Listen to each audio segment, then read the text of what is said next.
महाराष्ट्र विधानसभा चुनाव में असदुद्दीन ओवैसी की पार्टी एआईएमआईएम किसका खेल बिगाड़ेगी, इसे लेकर सस्पेंस तो नतीजे वाले दिन ही हटेंगे। लेकिन उससे पहले असदुद्दीन ओवैसी ने भी जीत की हुंकार भरी है।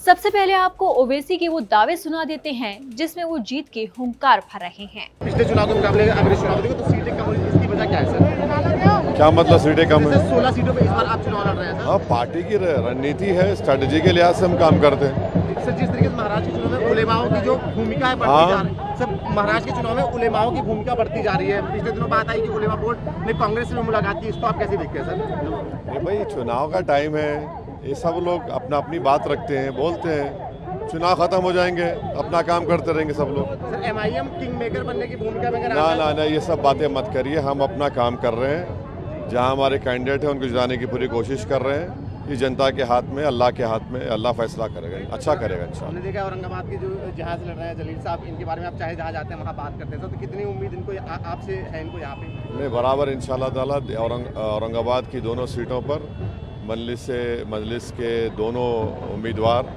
यहाँ से कामयाब होंगे, आमदार बनकर। यहाँ के शहर की जनता की जो मसाइल हैं, सबसे बड़ा पीने का पानी का मसला है। यहाँ पर गरीबों के पास घर नहीं है, रोड का प्रॉब्लम है, ड्रेनेज का प्रॉब्लम है। यहाँ का टेक्सटाइल पार्क उठाकर अमरावती भेज दिया गया है। तो ऐसे बहुत बड़े मुद्दे हैं। मराठा रिजर्वेशन है, ये दोनों जीतेंगे तो विधानसभा में जाकर मराठा रिजर्वेशन के आरक्षण का मुतालबा करेंगे। इस बार के महाराष्ट्र चुनाव में बहुजन अघाड़ी और एआईएमआईएम भी कई सीटों पर चुनाव लड़ रही है। जानकारों की माने तो ये पार्टियां चुनाव में बड़ा उलटफेर कर सकती हैं और मादा भी रखती हैं। ये दोनों पार्टियां महायुति और महाविकास अघाड़ी दोनों का खेल बिगाड़ सकती हैं। एआईएमआईएम का आधार वोट ही मुस्लिम है। महाराष्ट्र चुनाव में इस बार एआईएमआईएम 16 सीटों पर मैदान में है। ये सीटें मुंबई के आसपास की हैं। एआईएमआईएम ने इस बार 4 दलित और 12 मुस्लिम उम्मीदवार उतारकर दलित और मुस्लिम का गठ जोड़कर दोनों बड़े गठबंधन को झटका देने का प्लान तैयार किया है। आपको बता दें कि साल 2019 के चुनाव में ओवैसी की पार्टी 44 सीटों पर चुनाव लड़ी थी। हालांकि इस बार पिछली बार की तुलना में कम सीटों पर एआईएमआईएम चुनाव लड़ रही है। अब देखना होगा कि ओवैसी के जीत के दावों में कितना दम है।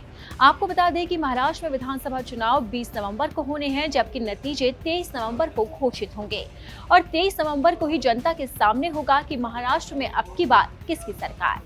अगर आपको हमारा ये वीडियो पसंद आया तो इसे लाइक और शेयर जरूर करें। अगर अब तक आपने दैनिक जागरण को सब्सक्राइब नहीं किया है तो लेटेस्ट खबरों को जानने के लिए आप दैनिक जागरण को जरूर सब्सक्राइब करें।